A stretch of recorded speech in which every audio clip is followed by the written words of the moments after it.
மக்கள் அனைவருக்கும் வணக்கம். பொதுவாக சிறுமிகள் பாதிக்கப்பட்ட பாலியல் தொல்லை பாதிக்கப்பட்ட ஒரு பெரிய விவகாரமாகி அது பேசும் பொருளாக மாறும். ஆனால் இதுவே ஒரு மாணவன் இல்லாட்டி சிறுவன் இதுவே பாலியல் தொல்லை எதிர்கொண்டான் அப்படின்னு ஒரு செய்தி வச்சுக்கோவேன், அது விவாதமாக ஆகிறத விட சில நேரங்கள் அது கேலிக்குள்ளாக்கப்படுறது தான் எனக்கு தெரிஞ்ச நிதர்சனம் இங்கே நடக்கிற விஷயம். இப்போ நான் ஒரு நிகழ்வு உங்களுக்கு சொல்கிறேன். அந்த நிகழ்வு வெறும் சிறுவன் சிறுமி சம்மந்தம் மட்டும்தான் கிடையாது. கூடுதலாக இன்னொரு கும்பல் ஒன்று இருக்குது. அந்த கும்பல் நீங்கள் என்ன சேட்டை பண்ணலாம், தமிழ்நாட்டில் அது விவாதமே ஆகாது. அது எந்த கும்பல்னு இந்த கதையை கேட்டதுக்கப்புறம் சொல்கிறீங்க. அது என்ன அப்படின்னா, கன்னியாகுமரி மாவட்டம் ஈர்த்தவில்லைன்னு ஒரு பகுதி, கன்னியாகுமரி மாவட்டத்தில். அந்த பகுதியில் ஒரு மாணவன் வயது 17 வயதுனால அவருடைய பேர் சொல்லக்கூடாது. அந்த 17 வயது மாணவன் என்ன பண்ணுறான், அங்கே இருக்கக்கூடிய வெக்கேஷனல் பைபிள் ஸ்கூல், அதாவது சர்ச்சை பொறுத்த வரைக்கும் இந்த பெந்தகோஸ்து எல்லா சர்ச்சிலுமே, இது நீங்கள் கத்தோலிக் சபையில் பார்க்க முடியும். இந்த சர்ச்சஸில் என்ன பண்ணுவாங்க அப்படின்னா, வெக்கேஷனல் பைபிள் ஸ்கூல்னு, அதாவது விடுமுறை நாட்களில் வேதாகம், அதோடைய வேதம் இருக்கு இல்லையா, அது சொல்லிக் கொடுக்க, பைபிளை சொல்லிக் கொடுக்கறதுக்கு கிளாஸஸ் நடத்துவாங்க. அது முக்கியமாக இந்த மாணவர்களுக்கு அதுவும் பள்ளி படிக்க இருக்காங்க இல்லையா, அந்த ஒரு 10 வயதுலேருந்து 17 வயதுக்கு உட்பட்ட இந்த மாணவர்களை ஒட்டுமொத்தமாக கூப்பிட்டு வச்சு அந்தந்த சபைகளை நடத்துவாங்க. இது பொதுவாக எல்லா பகுதியிலும் கட்டாயம் நடத்தப்படுது. இதில் ஒரு பெரிய விவகாரமும் இருக்குது, அதை அடுத்து வரேன். இதில் கலந்து கொண்ட மாணவன் என்ன பண்ணுறான், நைட்டு கொஞ்சம் அங்கேயே தங்கிடுறான்.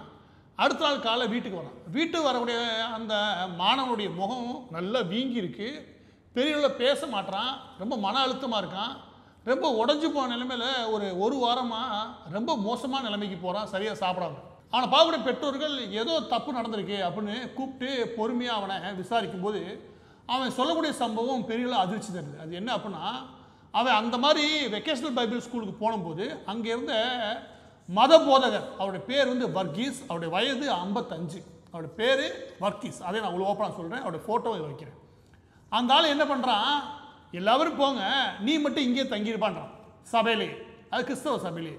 அங்கே தங்கின அந்த பையனை ஒரு 2 மணி போல் பாலியல் தொல்லை கொடுக்க ஆரம்பிக்கிறான். நைட்டு ஃபுல்லாக பாலியல் தொந்தரவு உச்சகட்டம். அதில் அந்த மாணவன் சொல்ல விஷயத்தெல்லாம் சொன்னு வச்சுக்கவேன், இந்த வீடியோ வெளியே வராது, அந்தளவுக்கு சென்சார் அளவுக்கு போயிடும் வச்சுக்கவேன். அவ்வளோ அருவருக்கத்தக்க எல்லா வேலையும் பார்க்குறான். அவன் மத போதகர், ரொம்ப முக்கியம். இந்த வர்கீஸ்க்கு மீது புகார் எப்போ வருதுன்னு கேளுங்க. பாதிக்கப்பட்ட மாணவன் பாதிக்கப்பட்டு 20 நாளைக்கு அப்புறம் அந்த சபையில் பேசி கூப்பிட்டு அது எல்லாம் எதுவும் ஆகாது தெரிஞ்சதுக்கப்புறம் இதுக்கு மேலே இதை நம்பக்கூடாதுன்னு அந்த பெற்றோர் என்ன பண்ணுறாங்கன்னா காவல் நிலையத்தை நாடுறாங்க 2 மாதங்களுக்கு அப்புறம். இது ரொம்ப கவனிக்க வேண்டிய விஷயம். இது கவனிச்சாதான் உங்களுக்கு பின்னாடி நான் சொல்லக்கூடிய செய்தியெல்லாம் புரியும். ஏன்னா இந்த ஒரு மாணவன் பாதிக்கப்பட்ட விஷயம் கிடையாது. இதுக்கு பின்னாடி ஒரு பூதாகரமான ஒரு எப்படின்னா ஒரு பாலியல் வெறி பிடிச்ச ஒரு கும்பல் ஒன்று தெரியுது, மதத்தின் பின்னாடி, மிக முக்கியமாக இந்த மத போதகர் பின்னாடி. ஆனால் அந்த கும்பல் எந்த காலத்தும் பாதிக்கப்பட்டதே கிடையாது. அதுக்கு வர்கீஸே ஒரு எடுத்துக்காட்டு. அவனை பற்றி நாங்கள் விசாரிக்கிறோம். விசாரிக்கும் போது இந்த ராஸ்கல் மேலே 20 வருஷத்துக்கு முன்னாடி ஒரு புகார் வந்துருக்குது. அது என்ன அப்படின்னா 2008 நினைக்கிறேன். 2008 அவன்கிட்ட இந்த பைபிள் சம்மந்தமாக இல்லை பாவ மன்னிப்பு சம்மந்தமாக வந்த ஒரு கல்யாணமான பெண் இருக்கு இல்லையா, அந்த பொண்ணு எல்லா சேட்டையும் பண்ணியிருக்கான். அந்த பொண்ணு என்ன சொல்கிறதுன்னு தெரிய முடியாமல், வீட்லேயும் சொல்ல முடியாமல், தன் கணவன்ட்டையும் சொல்ல முடியாமல் இப்படி நடக்குதுன்னு ஒரு கட்டத்துக்கு மேலே அவன் கணவனாக கண்டுபிடிச்சி அதுக்கப்புறம் இந்த 2 பேரும் காவல் நிலையத்தை சொன்னதுக்கப்புறம் நடந்த கூத்தை கேளுங்க. 2008 கருணாநிதி அவர்கள் பீரியட், அதுவும் உச்சகட்டமாக தமிழ்நாட்டுக்குள்ளே வெளிநாட்டிலேருந்து சர்ச்சை கட்டுறதுக்கு நிதி வந்துக்கிட்டு இருந்த காலகட்டம். அப்போ இவரும் உச்சக்கட்ட ஆட்டம்னு வச்சுக்கோங்க. இந்த வர்கீஸ் இவன் ஆடினதுக்கு காவல் நிலையத்துக்கு போனால் என்ன நடக்கணும், பொதுவாக எஃப்ஐஆர் ஃபைல் ஆகும். எஃப்ஐஆரே ஃபைல் ஆகவே இல்லை. நம்ம எடுத்து பார்த்தா எஃப்ஐஆர் ஏன்டா ஃபைல் ஆகலை அப்படின்னு பார்த்தா இல்லை அவங்க சபையிலே பேசி முடிச்சுட்டாங்க, எனவே அவங்களுக்குள்ள ஒரு உடன்பாடு வந்ததுனால இதை நாங்கள் ரிஜிஸ்டர் பண்ணல. இப்படி ஒரு இந்துக்களில் சம்மந்தப்பட்ட ஒரு சாமியார் ஏதாவது பண்ணியிருந்தான்னு வச்சுக்கோங்க. இது மாதிரி நீனு எஃப்ஐஆரே படம் பேசி முடிச்சிட்டான்னு எவனா விடுவானா? நான் கேட்குறேன். தமிழ்நாட்டில் இது ஒன்றும் கிடையாது. இது கடந்த 40 வருஷமாக சாதாரண நடக்கிற விஷயம். இது நீங்கள் மதுரையில் ஆரம்பித்து, மதுரையில் ஒரு காலேஜெலாம் இருக்குது, அதில் இந்த மத போர் படிக்கிறாங்களே அவங்க பண்ணுற சேட்டையெல்லாம் அந்த கல்லூரியில் நீங்கள் போய் கேட்டாலே சொல்லுவாங்க, அவ்வளோ சொல்லுவாங்க வச்சுக்கோங்க. ஆனால் ஒன்று கூட எஃப்ஐஆர் ரிஜிஸ்டர் ஆகாது, போலீஸ் நிலையத்தில் ஒரு கம்ப்ளைண்ட்டாக பதிவாகி எவ்வளோ பாதிக்கப்பட்டதை நான் பார்த்தது கூட கிடையாது. இது கடந்த 40 வருஷம் தமிழ்நாட்டில் இருக்கக்கூடிய மிக முக்கியமான விஷயம். இப்போ இந்த விவகாரமே எடுத்துக்கிட்டா கூட இந்த சிறுவன் அவ்வளோ மோசமான விஷயத்தை பாதிக்கப்பட்டிருக்கான். ஆனால் ஒரு 2 மாதமாக இந்த சபையினால் ஒரு எஃப்ஐஆர் பதியாமல் நிறுத்தி வைக்க முடியுது. அது எப்படி இவங்களால் முடியுது?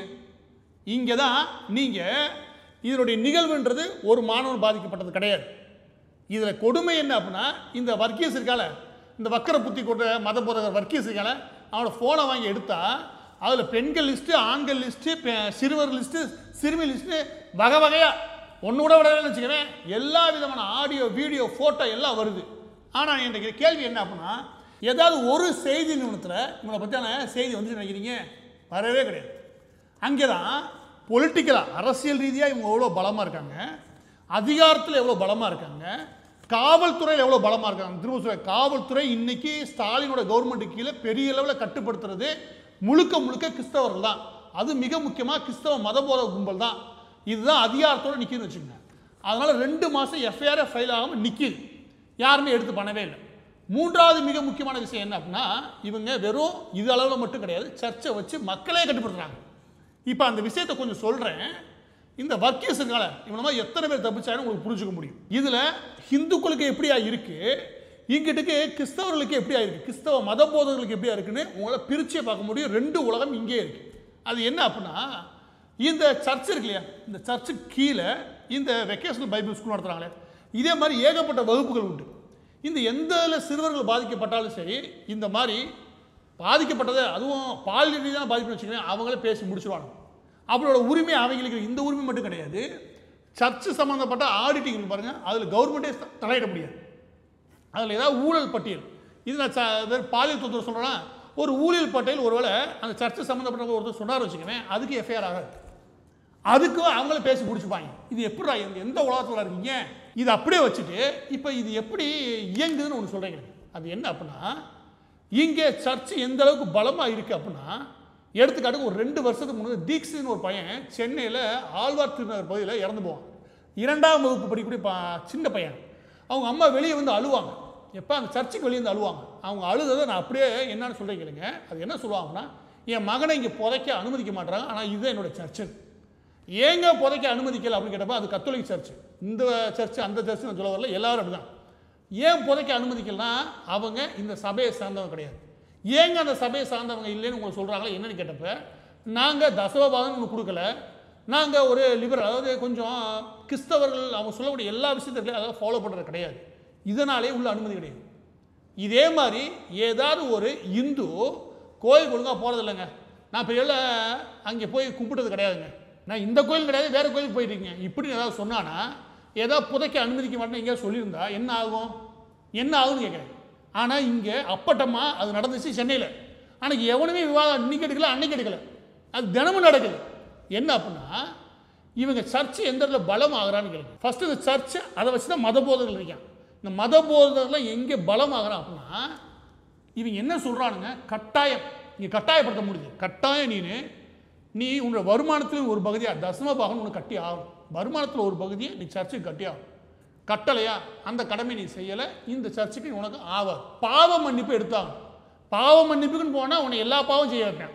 அப்படி பாவத்துக்குனே பிறந்த ஏகப்பட்ட மத உழு சுத்திரியான், அவனை போய் பாவ மன்னிப்புன்னு உண்மையை சொன்னதுக்கே பல பலிகளாக்குனது உண்டு. இது கட்டாயம் எடுத்தாகும். 3வது மிக முக்கியமானது ஞானஸ்தானம் எடுத்தாங்க. எல்லா பிள்ளைகளும் எல்லாருமே அந்த சர்ச்சில் ஞானஸ்தானம் எடுத்தாங்க. 4வது, இந்த மாதிரி விஷயங்களை ஃபில் பண்ணலைன்னா உனக்கு கல்லறை கிடையாது. எப்படி கல்லறை கிடையாது? ஒவ்வொரு கிறிஸ்தவர்களுக்கும் நான் திரும்ப சொல்கிறேன், ஒவ்வொரு மதத்து சம்பந்த நபருக்கும் இது பொது. இறக்கக்கூடிய ஒரு கிறிஸ்தவருக்கு தன்னோட இறந்ததுக்கப்புறம் அங்கே ஒரு கல்லறை இருக்கு, அதுதான் அவனோட கடைசி அடையாளம். அதனால் அதுக்காக பதட்டப்படக்கூடிய நபர்கள் உண்டு. தன் தந்தைக்கு கிடைக்கல, தன் மகனுக்கு கிடைக்கலன்னா அந்த குடும்பமே பதட்டப்படுவோம். இவங்க அதை வச்சு தான் நீ எதை வேணால் செய்யாமல் லாஸ்ட்டாக புடை தூக்கிட்டு வருவீல, நான் புதைக்கி வரேன்னா இல்லை படுறேன் அப்படின்னு அங்கே நிப்பாட்டி இதெல்லாம் நீ எடுத்தையா, இதெல்லாம் கட்டிட்டு உள்ளே வாழ்வாங்க. எப்படி இது 1 2 நிகழ்வு கிடையாது, எல்லா பேருக்கும். இந்த கல்லறையை மட்டுமே வச்சுக்கிட்டு ஒட்டுமொத்த கிறிஸ்தவர்களையும் அடக்கி ஒடுக்கி ஆள்றானுங்க இந்த மத போதகர்கள். அதனால தான் மத போதகர்களை எடுத்தால் நம்மளால் அந்த சர்ச்சுக்குள்ள நகர முடியாது, சபையில் இருக்க முடியாதனால எல்லா பேரும் ஓரளவுக்கு அடங்கியே போகிறாங்க, பெரிய அளவில் அடங்கி போகிறாங்க. அது அடங்கி போகிறதுக்கு முக்கிய காரணமே தன்னுடைய அம்மா அப்பாவுக்கு நாளைக்கு கல்லறை கொடுக்க மாட்டாங்களோ, நாளைக்கு வேறு ஏதாவது பிரச்சனை பண்ணுவாங்களோ இப்படின்னு இவங்க மதமே இல்லை, இங்கே ஆன்மீகம் இல்லை, அடக்கி ஒடுக்குறானுங்க. இந்த அடக்கி ஒடுக்கிறது ஒவ்வொரு முறையும் வெளியே வரும்போது இங்கே எந்த மீடியாவும் பேசுறதில்லை. இன்னைக்கு கிறிஸ்தவர்களுக்காக தான் நான் ஆட்சி நடத்துகிற ஸ்டாலின் இல்லையா, அவர் தானே பகுத்தறி பேசிட்டு யார் திமுக காரன் எவனா ஒருத்தர் ராஸ்கல் பேச சொல்லுங்க, எவனும் பேச மாட்டான். இதே நிகழ்வு ஒரு இந்து கோவில் சம்மந்தப்பட்ட விஷயம் நடந்தா என்ன ஆயிருக்கும்? அதிகாரம் பண்ணுறதுக்கு நீ யாரா, ஆன்மீகத்தை போயிட்டு ஓரவப்படான் அப்படிதான் சொல்லியிருப்பீங்க. அதிகாரம் பண்ணுறதுக்கு நீ யார், ஆன்மீகம் மட்டும்தான் உன் வேலை, ஓரவப்படான் இருப்பீங்க. இவன் எப்படி அதிகாரம் பண்ண முடியுது? அது மக்கள் மீது எப்படி அதிகாரம் பண்ண முடியுது? இதனால் பாதிக்கப்படுறது வேற யாரும் கிடையாது, கிறிஸ்தவர்கள் தான் பாதிக்கப்படுறாங்க. இந்த கல்லறை விவகாரம் எதுக்கு இன்னமும் முழுமையாக கிறிஸ்தவர்களுடைய மத போல கட்டுப்பாட்டில் இருக்குது? நான் கேட்குறேன். இதே தான் நீங்கள் இந்துக்களுடைய இடுகாடுகள் எல்லாமே இந்த மாதிரி கோவில்கள் கட்டுப்பாட்டில் இருக்கா? இல்லை கோவில் சம்மந்தப்பட்ட ஏதாவது அமைப்புகள் கட்டுப்பாட்டில் இருக்கா? இல்லை இதெல்லாம் அரசாங்கம் தான் வச்சுக்குது. இதெல்லாம் கல்லறை மட்டும் அவங்க கொடுத்து இந்த கிறிஸ்தவர்களை கட்டுப்படுத்த நீங்கள் அனுமதிக்கிறீங்க. நான் திரும்ப சொல்கிறேன், வர்கீஸ் விவகாரத்தில் சிறுவன் பாதிக்கப்பட்டது ஒன்றுனா இதில் நம்ம கவனிக்க வேண்டியது அவங்களுக்கு எப்படி இவ்வளோ அதிகாரம் கிடைக்குதுன்னு. இந்த அதிகாரம் உச்சத்துக்கு கிடைக்கிற முழு காரணமே இந்த கல்லறைகள் தான், நான் உறுதியாக சொல்கிறேன். எனவே பதிவோட இறுதியாக நான் சொல்ல வேண்டிய விஷயம் என்ன அப்படின்னா, கிறிஸ்தவருடைய கல்லறைன்னு ஒரு விவகாரம் இல்லையா, அந்த விவகாரத்தை முழுமையாக கையில் எடுக்க வேண்டிய காலகட்டம். இது கிறிஸ்தவர்களுக்கு ஆதரவான பேச்சு தான் கேட்டால். ஆனால் இது எடுக்காத வரைக்கும் இந்த வர்கீஸ் இருக்க மாதிரி 100 வர்கீஸ் சுற்றிட்டீங்க. இந்த வர்கீஸ் 2008 ஒரு பெண் மேல் கையை வச்சு மாட்டினால, அப்போ ஏன் நடவடிக்கை எடுக்கல? என்ன நடவடிக்கை எடுத்தாங்க அப்படின்னா, இதுதான் பொதுவாக எல்லா இடத்துல எடுப்பாங்க. அதுவே புகார் வந்துருச்சு, அவர் சஸ்பெண்ட் பண்ணிட்டோம் சொல்லிட்டு ஒரு 10 நாள் வச்சுருப்பாங்க. அதுக்கு ஒரு வேறு இடத்துக்கு இடமாற்றிடுவாங்க. இவங்களுடைய வேலையே இதுதான். யார் இந்த மத போதகர்கள் உருவாக்கி வச்சு இங்கே களியாட்டம் ஆடுறாங்க பாரு. நீங்கள் வேலை என்னன்னா, இங்கே வேணும் நீ அங்கே போய் சேட்டை பண்ணுறதுக்கா? இங்கே கை நீட்டில்ல, அங்கே 10 இடத்துக்கு கை நீட்டுறது. அன்னைக்கு இவனை பிடிச்சி ஜெயிலில் போட்டிருந்தா இன்றைக்கி வந்திருக்குமா? ஏன் பிடிச்சி ஜெயில் போடல? அன்னைக்கும் திமுக ஆட்சி தான் வச்சுக்கோவேன். இன்றைக்கி இவன் கைது ஆகிட்டான். ஆனால் 2 மாதம் இழுத்து பிடிச்சி அந்த மக்கள், அதுவும் முக்கியமாக அந்த பெற்றோர்கள் முயற்சினால கைதாகிருக்கான்.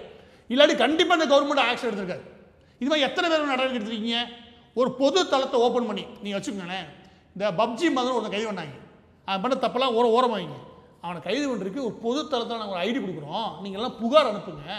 அவங்க எல்லா புகாரையும் வச்சு நாங்கள் விசாரிக்கிறோம். வந்தது 4, அதுவும் அனானமஸ் வச்சுக்கோங்க, அது வேற கதை. அதை வச்சு குண்டாசே போட்டானுங்க. நான் என்ன கேட்குறேன்னா, இவ்வளோ பெரிய பிரச்சனை நடந்துருக்குது, ஒரு பொது தளத்தில் ஓப்பன் பண்ணி மக்கள் எல்லாரும் கிறிஸ்தவர்களாம் இந்த மாதிரி நடந்த கொடுமையை எங்கள்கிட்ட சொல்ல முடியும் அப்படின்னு ஒன்று தளத்தை உருவாக்கி இந்த திமுக அரசாங்கம் செய்ய நினைக்கிறீங்க? செய்யாது. 100% செய்யறதுக்கு வாய்ப்பே கிடையாது. நான் சொல்கிறேன். ஏன்னா சிஎஸ்ஐ சர்ச்சோடைய ஆண்டு விழாவில் போய் ஸ்டாலின் இப்படி சொல்கிறார். எப்படி இது கிறிஸ்தவர்களால் ஆன ஆட்சி, இது கிறிஸ்தவர்களுக்கான ஆட்சி அப்படின்னா என்ன அர்த்தம்னா, கிறிஸ்தவ மக்கள் கிடையாது. இந்த சபைகள் இருக்கு பாருங்க, இந்த சபையோட கண்ட்ரோலில் தான் இவங்க ஓட்டு போடுறாங்க. இந்த சபைகள் என்ன சொல்லுதோ அதுக்கெல்லாம் தலையாட்டுற கவர்மெண்ட் தான் திமுக. எனவே இன்னைக்கு கன்னியாகுமரி மாவட்டம் ஈத்தவிளை பகுதியில் ஒரு 17 வயது சிறுவனுக்கு நடந்த அநியாயம்ன்றது வெறும் அந்த ஒருவனுக்கு கிடையாது, தமிழகம் முழுவதும் ஏகப்பட்ட பேர் பாதிக்கப்படுறாங்க. ஆனால் இந்த மத போதகர்கள் எல்லாமே அவன் சபையை வச்சு தப்பிச்சுக்கிட்டு இருக்கான்.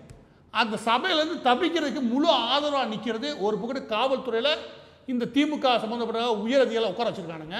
இன்னொன்று திமுக கவர்மெண்ட்டே இந்த சபைகளுக்கு முழு ஆதரவு, ஏன்னா ஓட்டு வாங்கி கொடுப்பாங்க. இந்த கீழ்த்தரமான வேலையை ஒரு இந்து சாமியார் சம்மந்தப்பட்டது வந்து வச்சுக்கோவேன், எழுதி வச்சுக்கோங்க. இந்நேரம் எல்லா செய்திகளும் 3 நாள் போட்டிருப்பாங்க விதவிதமாக. இந்த நக்கீரன் கோபாலத்தை எடுத்து வந்துருப்பேன். அந்த படுகாய்ப்பை என்ன பண்ண கேளுங்க அப்படின்னு. இன்னைக்கு எங்கே போனேன்?